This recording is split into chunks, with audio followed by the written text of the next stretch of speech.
Hello friends, मैं Pradeep Kumar Rajputana study point में आपका स्वागत करता हूं।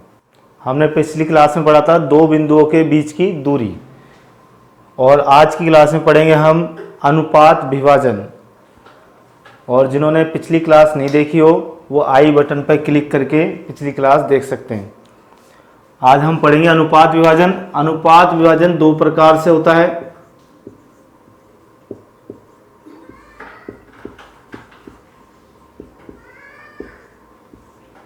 एक तो पढ़ेंगे इसमें आप अंतः विभाजन,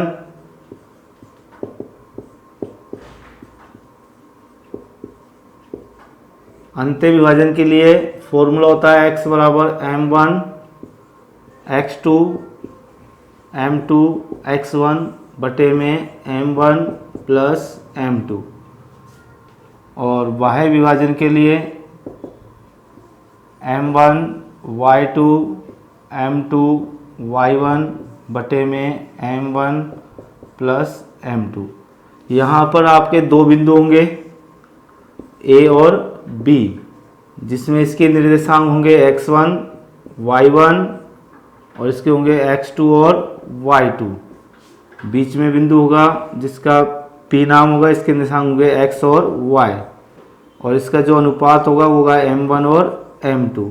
यानी कि जो आपके पास यहाँ पर x1 m1 है, ये m1 x2 है, तो m1 का मान तो पहला अनुपात और x2 का मान ये दूसरे का मान, इसका निर्देशांक का पहला मान। ऐसे m2 x1 होगा यहाँ से, और इसी प्रकार से आप y का फॉर्मूला यूज़ कर सकते हैं। या फिर डायरेक्ट देखिए, यहाँ से m1 का गुणा x2 से कीजिए और m2 का गुणा x1 से कीजिए, और फिर m1 प्लस m2 नीचे जोड़ के लिख दीजिए। इस तरीके से आप फॉर्मूला डायरेक्ट भी याद कर सकते हैं। दूसरा है आपका बाह्य विभाजन।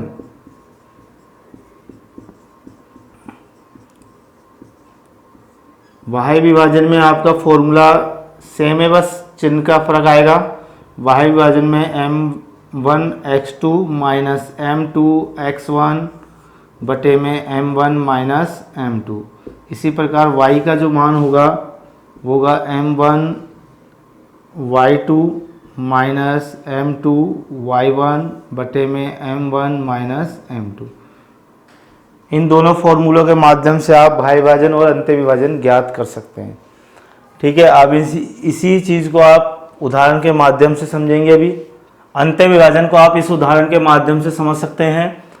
उस बिंदु के निर्देशांक ज्ञात करो जो बिंदु 3, 5 और बिंदु दे रखा है 2 और 7, 9 को मिलाने वाले रेखाखंड को 2:3 के अनुपात में अंतः विभाजित करती है। प्रश्न में लिखा हुआ है अंतः विभाजित करती है, तो अंतः विभाजन वाला ही फॉर्मूला लगाना है। और अगर प्रश्न में नहीं भी लिखा हो तो भी आपको अंतः विभाजन का ही फॉर्मूला लगाना है, जब तक कि बाह्य विभाजन लिखा हुआ ना हो। तो आप देखिए यहाँ पर बिंदु, या तो शब्द आएगा बिंदु और बीच में और लिखा हुआ मिलेगा, या शुरुआत में आएगा बिंदुओं। तो आपको इससे पता लगाना है, बिंदुओं अगर शब्द लिखा है तो A और B, दो बिंदु हैं A और B। तो आप बिंदुओं या बिंदु के बाद बीच में और लिखा हो तो एक तो आएगा A की जगह और एक आएगा B की जगह, यानी कि 3, 5 और आपके पास आएगा 7 और 9। और अपने को बिंदु का मान निकालना है, यानी कि बिंदु के मतलब P का मान निकालना है आपको, यानी कि x और y का मान आपको ज्ञात करना है। और अनुपात की संख्याएं आपको अनुपात में दी हुई होंगी। तो अनुपात दे रखा है आपको 2:3। तो आप यहाँ से x1 का मान आपके पास है यहाँ पे 3 और y1 का मान है 5। इसी प्रकार x2 का मान है आपके पास 7 और y2 का मान है 9, और m1 का मान है आपके पास 2 और m2 का मान है यहाँ पे 3, यानी x1 y1 x2 y2 m1 m2। अब आपको अंतः विभाजन वाला फॉर्मूला लगाना है। तो अंतः विभाजन, यहाँ पर आपको पहले x का मान लिखना है। x बराबर होता है m1 x2 plus m2 x1 बटे में m1 और m2। यहाँ देखिए m1 का मान है आपके पास 2, तो यहाँ पे 2 रखना है, इंटू x2 का मान है आपके पास 7 प्लस m2 का मान है 3 इंटू x1 का मान है 3 बटे में m1 का मान है आपके पास 2 प्लस 3 m2 का मान है, तो 7 का 2 से गुणा करेंगे तो 14 प्लस 3 तिया 9, इनको जोड़ेंगे तो आपके पास 5 आ जाएगा, यानी कि आपके पास ये मान आ गया 23/5, ये मान आ गया आपके पास x का। इसी प्रकार आप y का मान निकाल सकते हैं, y बराबर m1 y2 m2 y1 और m1 माइनस m2। m1 का मान वही सेम 2 और y2 का मान आपके पास है यहाँ पे पर्सन में 9 प्लस m2 का मान है आपके पास 3 और y1 का मान है आपके पास 5 बटे में 2 प्लस 3। ये दोनों के नीचे सेम संख्या आएगी कि m+1 और m1 प्लस m2 दोनों सेम है, तो ये जाएगा 9 दूनी 18 और 15 और बटे में आ गया आपके पास 5। इन दोनों को जोड़ोगे तो 33/5। लास्ट में आपको लाइन लिख देनी है। अतः बिंदु P के जो निर्देशांक आएंगे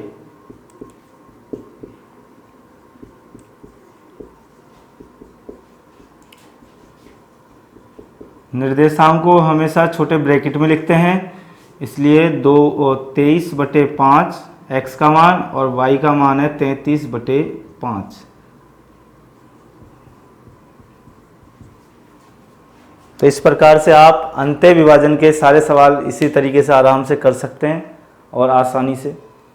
इसी प्रकार आप दूसरा जो बाह्य विभाजन वाला सवाल है वो भी कर सकते हैं, जैसे कि उस बिंदु के निर्देशांक ज्ञात करो जो बिंदु 5 - 2 और -1 सही 1/2 4 को मिलाने वाले रेखाखंड को 7:9 के अनुपात में बाह्य विभाजित करती है। अब आपके यहाँ पे प्रश्न में देखो लिखा हुआ है कि बाह्य विभाजन है, तो बाह्य विभाजन के लिए बाह्य विभाजन वाला ही फॉर्मूला लगेगा। उसके लिए आपको सबसे पहले ए बिंदु और बी बिंदु, इसके निर्देशांक है आपके पास 5 - 2 -1 सही 1/2, इसको आप लिख सकते हैं 2 एकम 2 और 1 3/2, यानी माइनस के 3/2 और 4।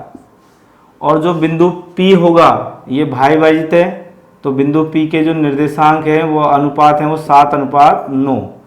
लेकिन आपको यहाँ पे बाह्य विभाजन दे रखा है, तो आपको इसमें बाह्य विभाजन वाला ही सूत्र लगाना है। सबसे पहले x1 का मान है आपके पास 5, y1 का मान है -2, x2 का मान है -3/2, y2 का मान है आपके पास 4, m1 का मान है 7 और m2 का मान है आपके पास 9। विभाजन दे रखा है बाह्य विभाजन।